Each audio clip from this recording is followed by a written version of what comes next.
Will Anderson, he's been your one. He's still number one. Any chance he's moved from that spot at the top of the seat of the class? Y'all know I like controversy. I know you do. I like stirring the pot a little bit. I like to spice it up from time to time. But to be honest, no, man.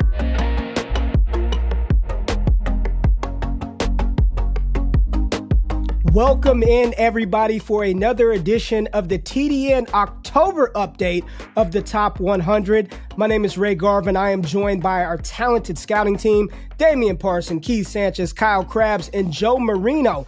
And in this episode, this is going to be fun because we're talking about the best of the best, the top 4 players in our recent update to our TDN 100. We've got some agreement. We also have some disagreement. So, guys, how are we feeling today? Feeling good, right? Feeling good, man. All right, everybody says they're feeling good until we get to the players that we disagree upon. But I just want to start out talking about the top 4 players as our consensus scouting team is put together right now. At the very top of that board, we have Will Anderson, the edge rusher from the University of Alabama, JALEN Carter, interior D lineman from Georgia, Bijan Robinson, the outstanding running back from the University of Texas, and Myles Murphy, the edge rusher from Clemson. Joe, I want to start with you and talk about the number 1 player on our board, Will Anderson. He's been number 1. He's still number 1. Is that changing anytime soon for you, Joe? You know, Ray, this guy's been number 1, not just consensus for our team in all 3 of the updates, but the number 1 player on every single ballot across 3 updates. I think that says a lot about not only what our scouting staff thinks of Will Anderson, but just who he is as a player, right? A guy that can really impact football games, explosiveness off the edge. He's just extremely disruptive, and he's just a universal scheme fit, right? He transcends scheme. He can make any NFL defense better, and he can impact the game in ways that you need to impact football games and really justify a high selection. And so I'm not sure there's a path, to be honest with you, for Will Anderson to not be this player, right? I think we're deep enough into it with every team playing 5-6 games at this point in the season that there would be a major surprise if Will Anderson is to not be our top prospect entering the draft when it's all said and done. DP, I want to kick it to you. Do you agree with Joe? Is there any chance that Will Anderson is unseated from that number 1 spot as far as our 23 prospects? No, Ray, no, I don't see a path at all. I mean, when you nickname a guy the Terminator, right? Like it's hard for someone else to just off of the name alone to leapfrog him, but just what he does, the impact he brings to the game plan for offenses. I think I listened to him in the interview talk about, man, what's going different this year for him. I'm being double teamed more. I'm getting triple teams. I'm seeing things I didn't see last year because that's how good he is. And there's not many defenders or players in college football that demand that type of respect. Keith, how about for you? Will Anderson, he's been your one. He's still number 1. Any chance he's moved from that spot at the top of the seat of the class?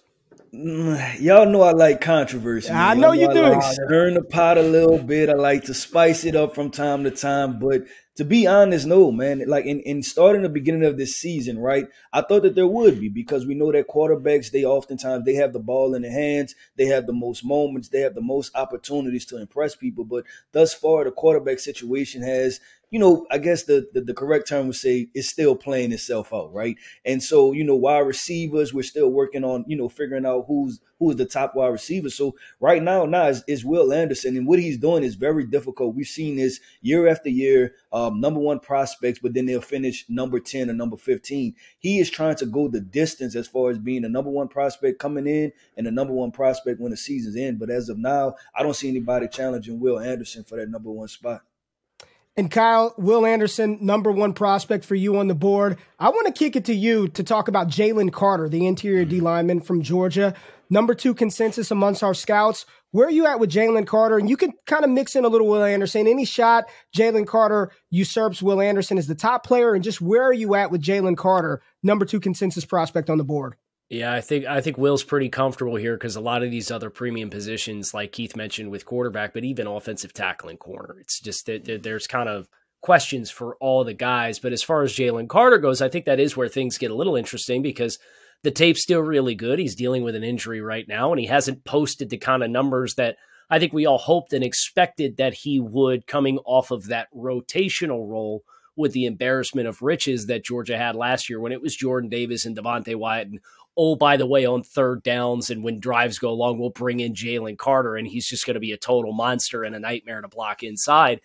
We haven't necessarily seen that manifest itself, but I think that's part of what makes this class interesting is a lot of the questions that we've had with a lot of the guys that are even in the top 10 still have those questions that remain. And I think that's why you see this collective group, and I don't want to speak for everybody here, but kind of clinging to their priors on the top of the class in a Jalen Carter and a Will Anderson, because the talent is so egregiously apparent with both of these guys when they're healthy and when they're able to play to the best of their ability. They play really disruptive roles, and defense down the stretch. We could talk about these quarterbacks all we want and all the high-powered offenses, but you got to be able to get a stop and get the ball back when you're playing for keeps in the postseason, and these two guys are going to help you do it in different ways. DP, you also have Jalen Carter as 2, consensus across the board. What type of player is he? When I'm looking at interior D-line, I'm thinking, a run stuffer. Is he a pass rusher? What type of prospect is Jalen Carter? Explosive. For an interior defensive lineman, he has great juice off the ball, great length, heavy hands. Like he's dominant and physical too. Like in the run game, as a pass rusher, he's a guy that you have to account for every time you break the huddle. You know what I mean? Like the play that went viral week 1 against Oregon, where he's out there just manhandling a thick, big physical interior guard. He does that on a regular basis. He's got that type of ability. And like you said, last year, all the talent that was on that defensive line, and everyone pointed to this kid as the best of the best with Jordan Davis and Devontae Wyatt. His talent speaks for itself. Joe, do you think he's scheme dependent, or can he fit in any defensive scheme? And the reason why I ask that, I think a lot of times people look at interior defensive linemen and they think the guy that just takes up space, where you've got these Aaron Donald types that can rush the passer and influence offensive game plans. Is he scheme dependent, or is this a locked and loaded prospect that it doesn't matter where he lands, he's got the potential to be a monster? Yeah, I think Jalen Carter transcends scheme, absolutely, especially with how multiple the fronts are in the NFL today, right? You're not seeing teams just legitimately play 3-4 gap control defense anymore. If anything, they're taking players like a Jalen Carter and playing him more kind of in the B gaps and 4-eye type alignments and giving them opportunities to use everything that they have, right? So I'm optimistic in the way that defenses have evolved, that regardless of what your team plays, what they want to do, you can find a really meaningful role for him to be a highly disruptive and impactful player. Keith, do you agree with your fellow scouts about Jalen Carter, number 2?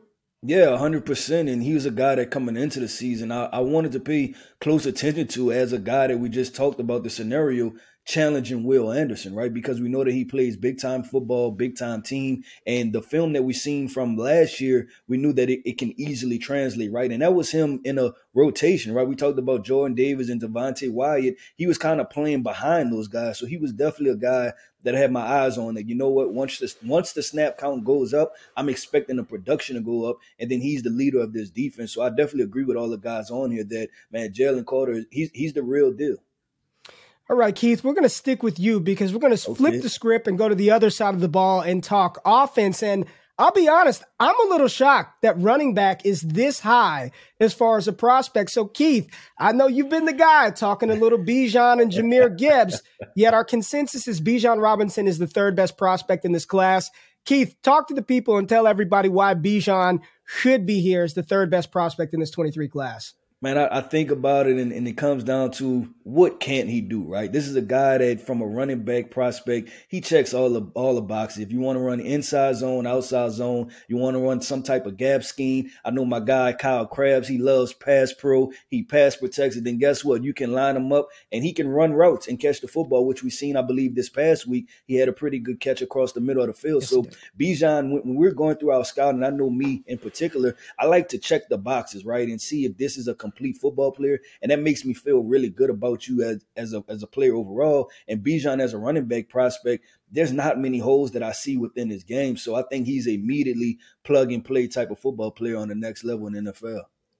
Well, I'm going to kick it to Kyle next because in his recent 23 mock draft iteration, he had my Dallas Cowboys selecting Bijan Robinson, so I'm happy. Kyle, the floor is yours. Talk to us about Bijan Robinson, the third best prospect in this class. Goodness gracious, yeah. I am a little offended that admitted running back aficionado Damian Parson is the only guy on this call who did not have Bijan Robinson as his third prospect. But I'll let DP speak for himself here in just a minute because Keith mentioned the reception over the middle of the field last week. How about the rail route with the back shoulder throw from Quinn Ewers against Oklahoma? That was like wide receiver caliber stuff, catching the ball out of the backfield. And I really think about, you have to weigh the positional value versus scheme transcendency as a player. And when I think about Bijan, like Keith mentioned, he could play in any offense in the NFL. So he's an apparent immediate talent, impact player who's going to touch the ball 300 plus times for you.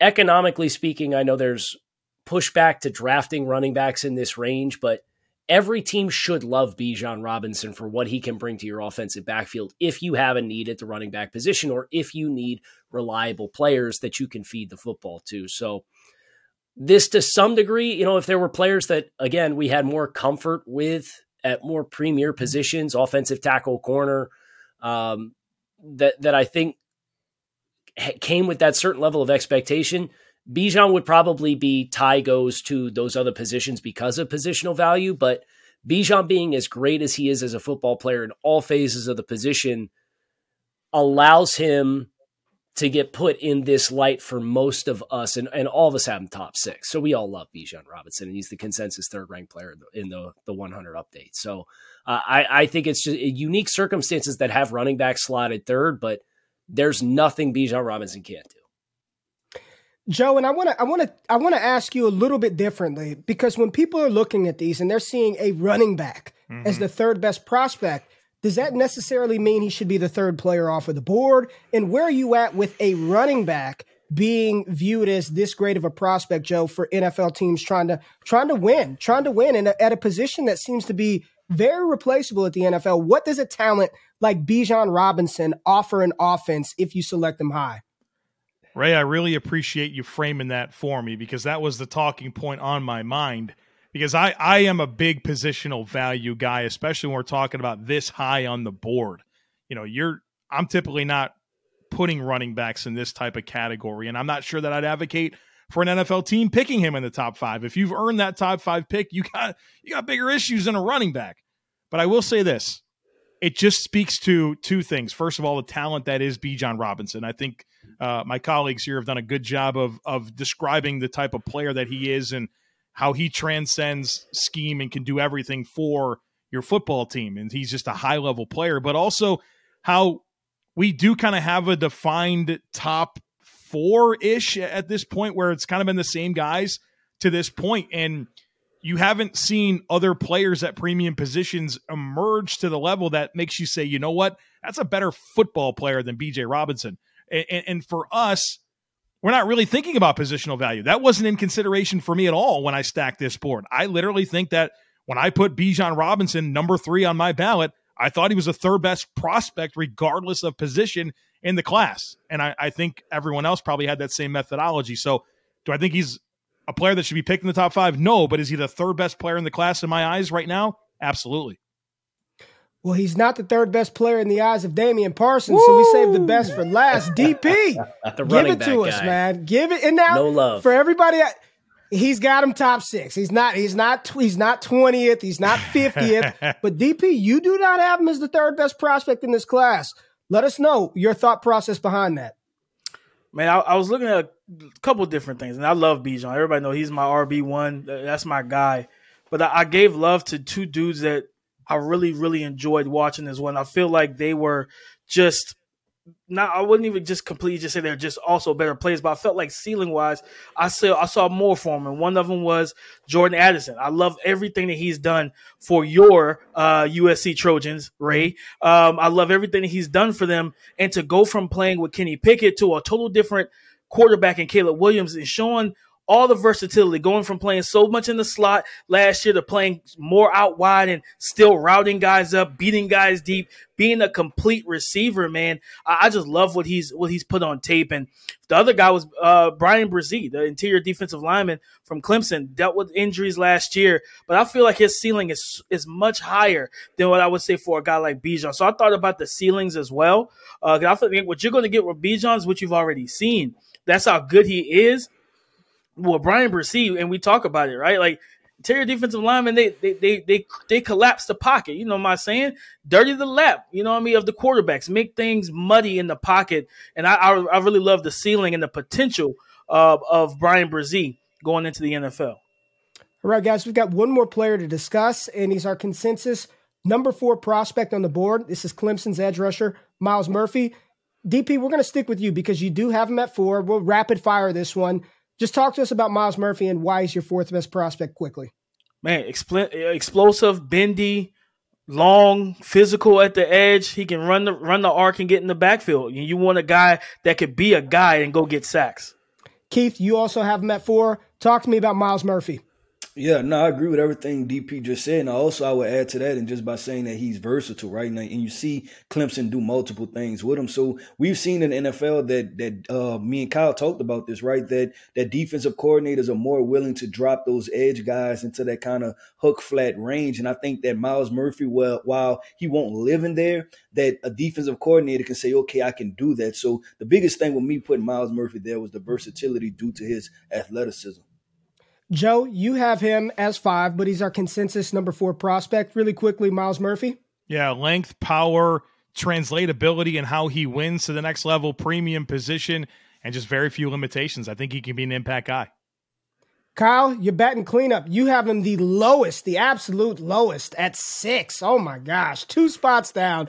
Kyle, talk to us about Myles Murphy and why he's your 6th ranked prospect in the class. He started a little slow versus expectations, but I'll invoke the name Trayvon Walker here. For all the reasons that Trayvon Walker was drafted number 1 overall to Jacksonville, I think you have that same physical profile in Myles Murphy, comparable build, comparable length, comparable explosiveness, comparable versatility.